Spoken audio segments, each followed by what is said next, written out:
Hello sports fans, welcome to another episode of Sport on My Community. My name is Bayonle Arashi, excited again to come your way this wonderful week. It's been raining in Houston and hopefully it doesn't get beyond what we will be able to handle. Really today on the show, it's all about European football. It was Matchday One in the UEFA Champions League and Europa League this week, and of course other leagues across Europe is still going on. The Premier League, of course, is hotting up, of course, with the Super Sunday game coming up between Chelsea and Liverpool. But of course, let me give you the stories I have today on the show from Matchday One in the UEFA Champions League. Dries Mertens' penalty and the late Fernando Llorente's goal condemned Liverpool to defeat in their Group E Champions League opener against Napoli. Of course, Belgian forward Mertens scored from the penalty spot after Liverpool defender Andy Robertson was judged to have fouled Jose Callejon in the 18-yard box. Former Tottenham Hotspur forward Llorente then capitalized on a mistake from the UEFA Player of the Year Virgil van Dijk in stoppage time to roll past Liverpool goalkeeper Adrian. Adrian makes some great saves in that game, but of course it was not enough for Liverpool. Jurgen Klopp's side are the first winner of the competition to lose the opening game of the following campaign since AC Milan in 1994. Not a good way for Liverpool to start their campaign, but I think it is possible for them to still go through in that group.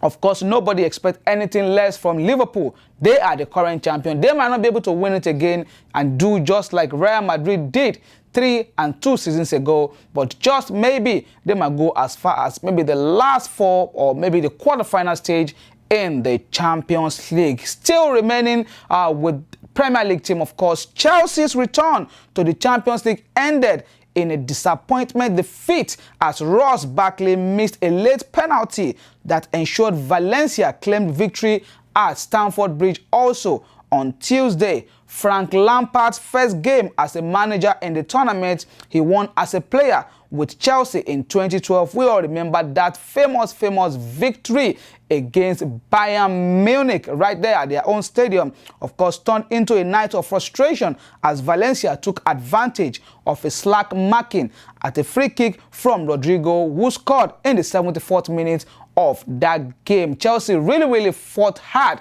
to come back to that game, but it was not enough.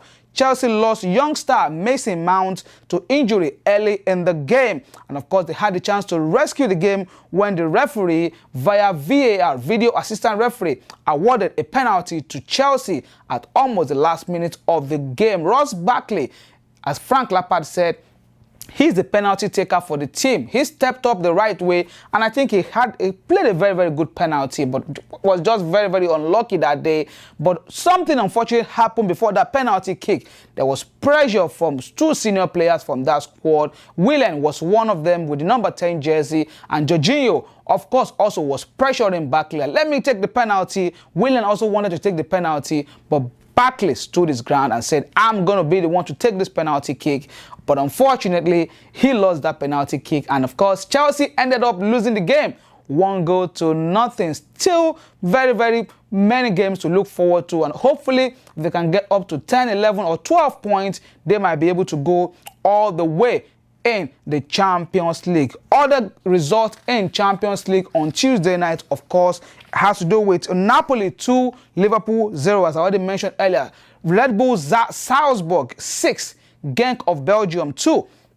Inter Milan and Slavia Praha played a 1-1 draw. It took Inter Milan 92 minutes before they could equalize against Slavia Praha. Peter Olayinka, a Nigerian striker, former 36 Lions Football Club player from Lagos, scored a goal in that game for Slavia Praha in Italy. Of course, Borussia Dortmund and Barcelona, yes, that game, they played 0-0 draw, but Borussia Dortmund really played well. Of course, Barcelona goalkeeper saved them by saving that penalty during the match. Of course, Lyon and Zenit St. Petersburg shared the spoils by playing 1-1. RB Leipzig of Germany defeated Benfica at home by 2-1.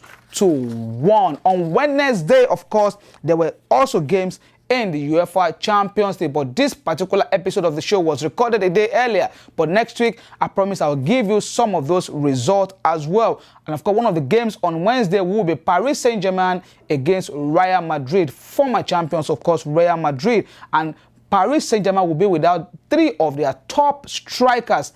Edison Cavani, Kylian Mbappe is not going to play, and of course their prodigal son himself, the Brazilian nightmare Neymar, is also not going to be available due to suspension in down. Hopefully they're able to get a result.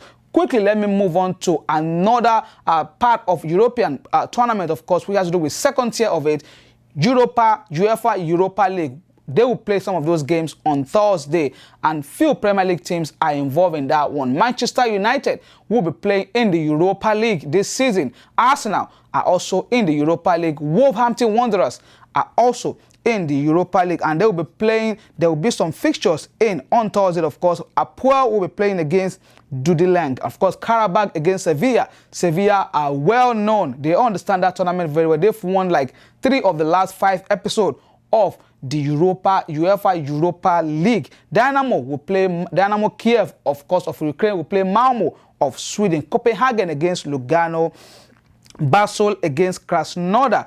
But Premier League side that will be involved will be Manchester United again. They will be hosting Astana, while Wolverhampton Wanderers will be hosting FC Braga of Portugal. Like I said, next week there will be much more information about some of the result in the match day 1 of the UEFA Champions League and UEFA Europa League. Of course, I will also bring you information about the Super Sunday game between Chelsea and Liverpool. It's been 54 times that those two teams have met in the past in the Premier League. They have the same record, 14 wins together, 6 draws, and of course 14 defeats among them as well. So who will win this next game is very, very, very, very crucial, and that will be the person who have an edge over the other team. Till I see you guys again next week, God willing.